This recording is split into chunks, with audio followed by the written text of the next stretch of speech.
খবর শুনছেন আপনাদের বিশ্বস্ত বেঙ্গল 24 চ্যানেল থেকে। প্রতিদিনের বাছাই করা 7টি তাজা খবর পেতে চ্যানেলটিকে এখনই সাবস্ক্রাইব করুন। বিস্তারিত খবরে যাওয়ার আগে বিশেষ বিশেষ সংবাদগুলি এক নজরে। প্রবল সংকটে রাজ্যের আলু চাষিরা, চলছে বিক্ষোভ, ভিডিও সামনে এনে প্রতিবাদ শুভেন্দুর। ফের হবে ভোট, রেখার আবেদনে সাড়া, বসিরহাটের ফল নিয়ে বিরাট নির্দেশ দিল কলকাতা হাইকোর্ট। পার্থ মামলায় বিরাট নির্দেশ কলকাতা হাইকোর্টের, নিয়োগ দুর্নীতিতে নয়া মোড়। এবার বাতিল হবে সরকারি চাকরি, নির্দেশিকা আসতেই উড়ল রাতের ঘুম শিক্ষকদের। শুনানি হবে না, হাইকোর্টের রিপোর্ট নিয়েও ফিরে গেল সিবিআই। নিয়োগ দুর্নীতি মামলায় বড় আপডেট। সন্দেশখালী কাণ্ডে দীর্ঘদিন জেলবন্দি, জামিন নয়, এবার আদালতের কাছে বিশেষ আর্জি শাহজাহানের। গভীর নিম্নচাপ, আগামী 2 ঘন্টায় ভারী বৃষ্টি দক্ষিণবঙ্গের 3 জেলায়, কাল থেকে বাড়বে আরও।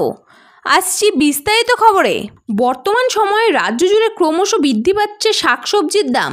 এমন অবস্থায় পাল্লা দিয়ে দাম বেড়েছে আলুরও। তবে আলুর দাম বাড়লেও আলু চাষিদের সংকট এখনও কাটেনি। মূলত সারের কালোবাজারির জন্য চরম সংকটে পড়েছেন আলু চাষি থেকে শুরু করে ব্যবসায়ীরা। এমনকি সামগ্রিক পরিস্থিতি এতটাই বেগতিক হয়ে গিয়েছে যে তারা বাধ্য হয়ে বেছে নিয়েছেন প্রতিবাদের রাস্তা। ঠিক এই আবহে একটি ভাইরাল ভিডিও সোশ্যাল মিডিয়ায় সামনে এনেছেন রাজ্যের বিরোধী দলনেতা শুভেন্দু অধিকারী, যেটি ইতিমধ্যেই উঠে এসেছে আলোচনার কেন্দ্রবিন্দুতে। ওই ভিডিওতে দেখা গিয়েছে যে সারের দাম বৃদ্ধি থেকে শুরু করে আরও বিভিন্ন দাবির পরিপ্রেক্ষিতে কোচবিহারের ক্ষুব্ধ আলু চাষিরা রাস্তার ওপর বসে প্রতিবাদ করতে থাকেন। এমন অবস্থায় সেখানে পুলিশ পৌঁছলে পুলিশ কর্মীদের সাথে কার্যত বচসায় জড়িয়ে পড়েন চাষিরা। লোকসভা ভোট কেটেছে বেশ কিছুদিন, ফলাফলও বেরিয়ে গিয়েছে। 2024 লোকসভা নির্বাচনে বাংলার সর্বাধিক চর্চিত কেন্দ্রগুলির মধ্যে একটি ছিল বসিরহাট। সন্দেশখালী ইস্যুতে হাতিয়ার করে বিজেপির হয়ে ভোটে নেমেছিলেন সেই আন্দোলনের অন্যতম প্রধান মুখ রেখা পাত্র।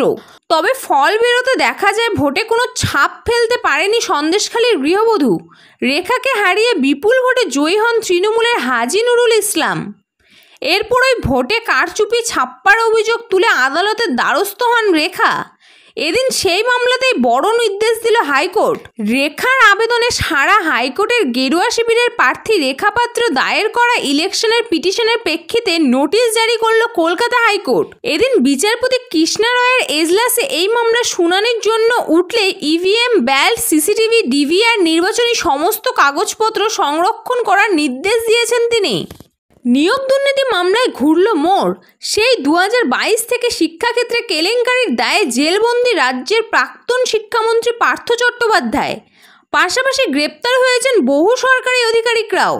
এর আগে একাধিকবার পার্থ চট্টোপাধ্যায় সহ শিক্ষা কেলেঙ্কারির অভিযোগে গ্রেপ্তার হওয়া সরকারি আধিকারিকদের বিরুদ্ধে বিচার প্রক্রিয়া শুরুর প্রতিক্রিয়া নিয়ে কঠোর অবস্থান জানিয়েছেন কলকাতা হাইকোর্ট। নিয়োগ দুর্নীতিতে নয়া মোড়।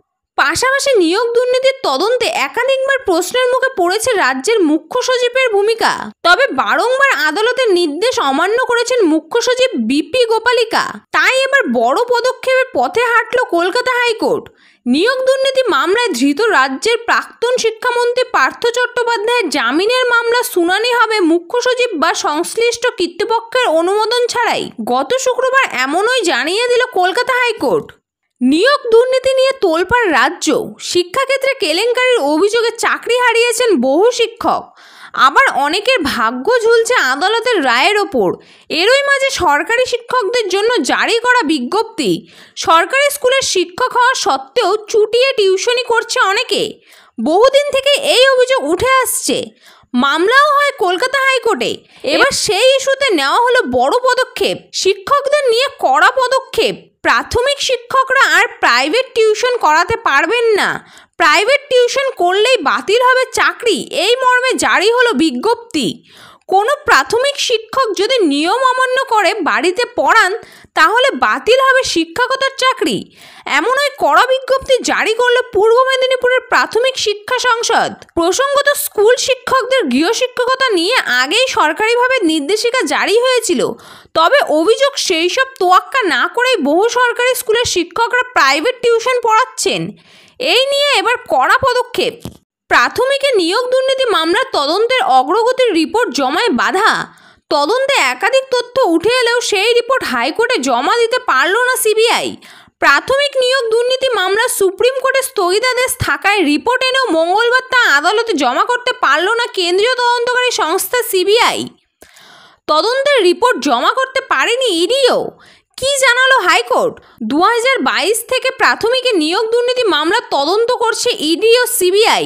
গত বছর 2014 সালে প্রাথমিকে বেআইনিভাবে চাকরি প্রাপক 94 জনের নাম সামনে আসে।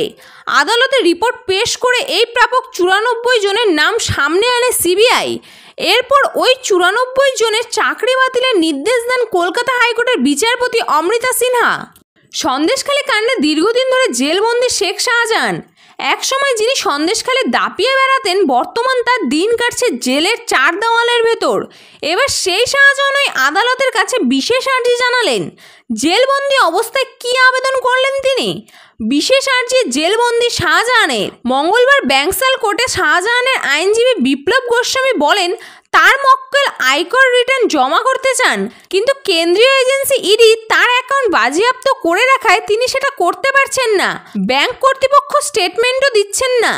আদালতের তরফ থেকে যাতে এই স্টেটমেন্ট দেওয়ার নির্দেশ দেওয়া হয়, এদিন সেই আর্জি জানান সন্দেশখালীর বাঘের আইনজীবী। বৃষ্টি বাড়ছে দক্ষিণবঙ্গের জেলাগুলিতে। সকাল থেকেই মেঘলা আকাশ, দফায় দফায় বৃষ্টিও হচ্ছে। এবার আরও বৃষ্টি বাড়বে বলে জানালো আলিপুর আবহাওয়া দপ্তর। প্রবল বৃষ্টিতে ধুয়ে যেতে পারে কলকাতা সহ একাধিক জেলা। ইতিমধ্যেই 9 জায়গায় সতর্কতা জারি করেছে আবহাওয়া দপ্তর। নিম্নচাপে বৃষ্টি বাড়বে দক্ষিণবঙ্গে। আবহাওয়া দপ্তর জানাচ্ছে, আগামীকাল বঙ্গোপসাগরে একটি নিম্নচাপ তৈরি হতে পারে। সেই নিম্নচাপের প্রভাবে ভারী বৃষ্টির সম্ভাবনা দক্ষিণবঙ্গের একাধিক জেলায়। বৃহস্পতি ও শুক্রবার কলকাতা সহ দক্ষিণবঙ্গে বিক্ষিপ্তভাবে ভারী বৃষ্টির সম্ভাবনার কথা জানালো আবহাওয়া অফিস। সংবাদ শেষ হলো। এই ধরনের তাজা সংবাদের সাথে আপডেট থাকতে চ্যানেলটিকে সাবস্ক্রাইব করে বেল আইকনটি অবশ্যই ক্লিক করুন।